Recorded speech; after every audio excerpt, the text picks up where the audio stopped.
If for example you buy a house and maybe it starts raining, like now we're experiencing the rainy season in Nairobi, and your roof starts leaking, you're not going to go and find your own personal solution. You'll probably get an expert to come and check for you, check where the problem is, why the roof is leaking.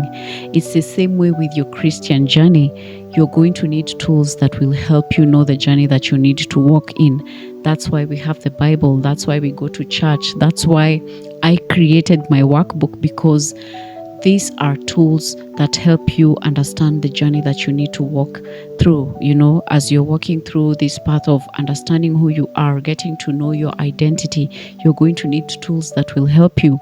My workbook is basically taking you through that journey of unlearning the false identities that have carried you to this point and learning new ones, learning the ones that are going to help you walk in bold faith and authentic identity. It has Bible verses, it has stories and instructions that come from the Word of God that are able to help you relate, to these conversations when you're having them, to these activities when you're working through them.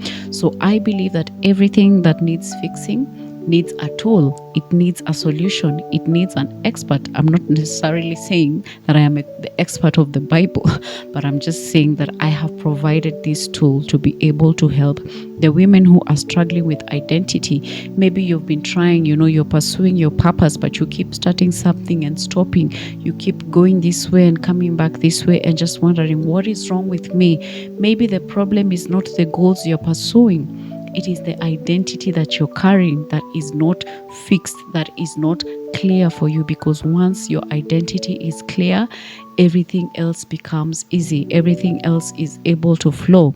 And when you're operating from a point of knowledge, when you're operating from a point of understanding, that is the best place to be. It is starting from the space of identity.